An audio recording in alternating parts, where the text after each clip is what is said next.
Hi guys.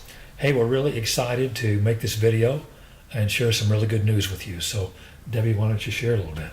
Yeah, a little health update here.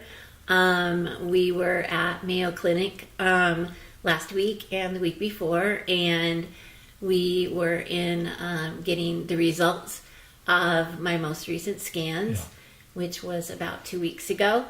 And my doctor came in the room whispering, it worked, and doing his little thumbs up and air pom-poms, and said that there was a 20% reduction in the width of the tumors that were in my lungs and a 50% in the volume of those tumors.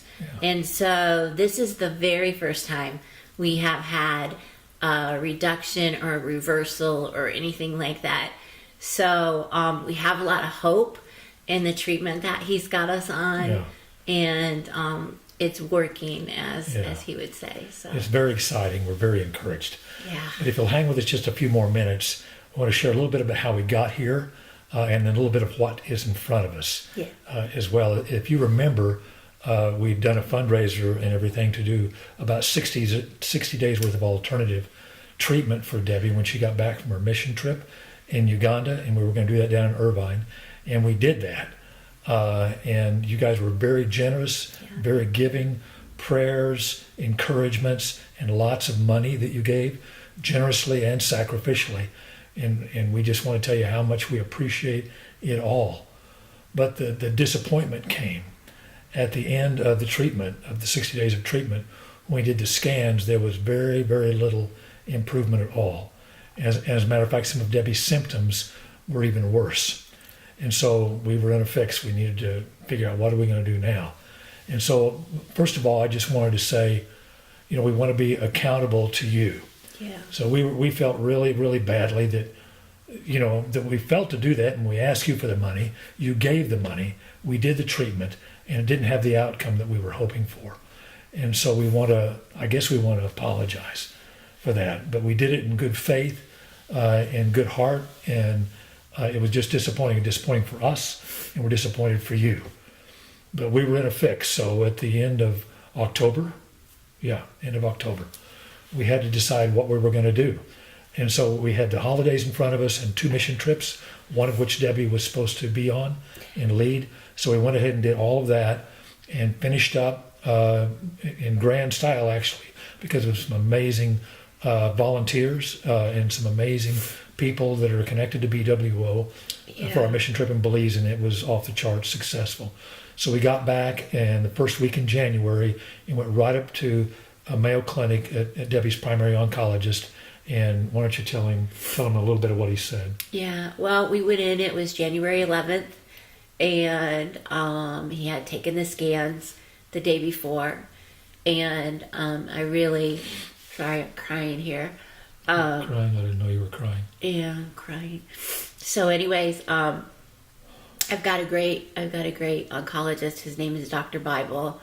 I mean, just the name right there, right? But anyways, he walked in, and he always would say, I work for you, and I'll tell you when it's time.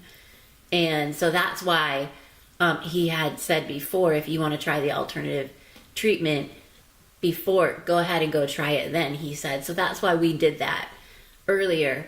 So now we're back at January 11th, and he walks in and he says, well, I told you I'd tell you when it's time, and it's time now. You either do hospice or you do chemo and radiation. And so he knew I wasn't hip on chemo at all, and so I've been trying to avoid it. But at that moment when you're faced with that and you feel so terrible, sick inside, because I was so sick, and I was just like, okay, I'm not ready to die. I don't want to die. I know that there's more for me to do on this earth, and I'm not ready to put my sword down, So I said, okay. And we immediately the next day started treatment. I had chemo and radiation within 24 hours. And And so, did you want to tell them about the regimen of the treatment? Yeah.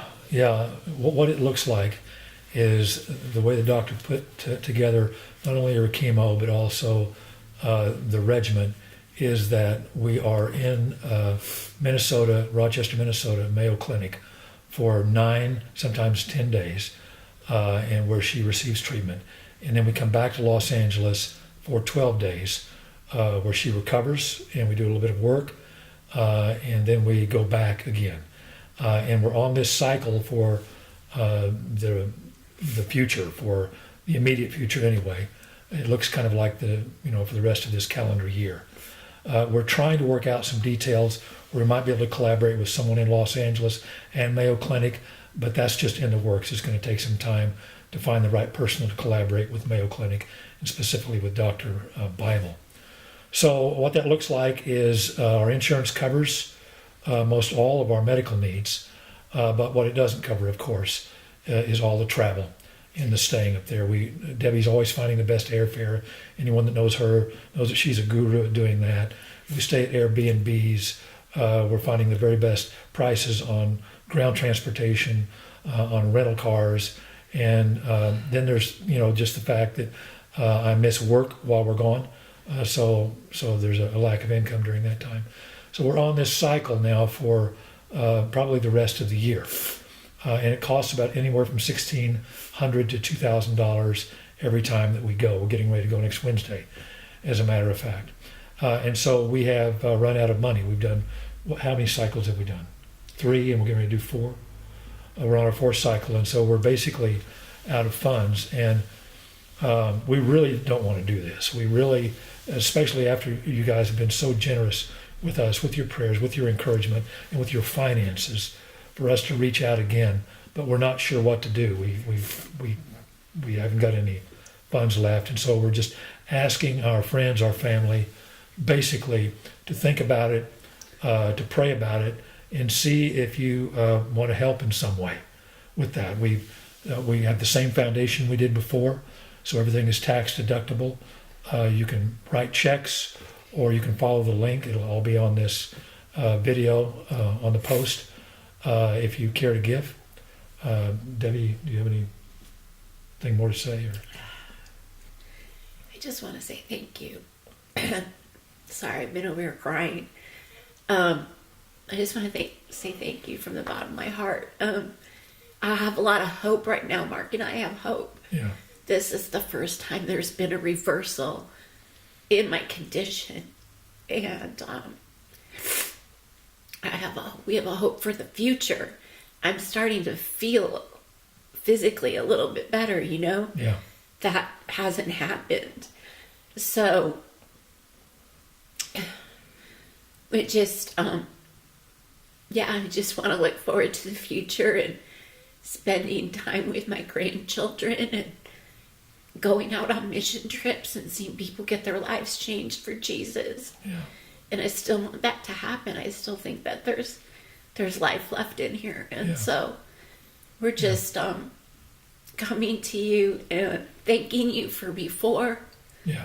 And bringing up the current need and keeping you posted, as we said we would, about my health. And so we love you and we thank you so much. Yeah. Thank you very much. God bless you.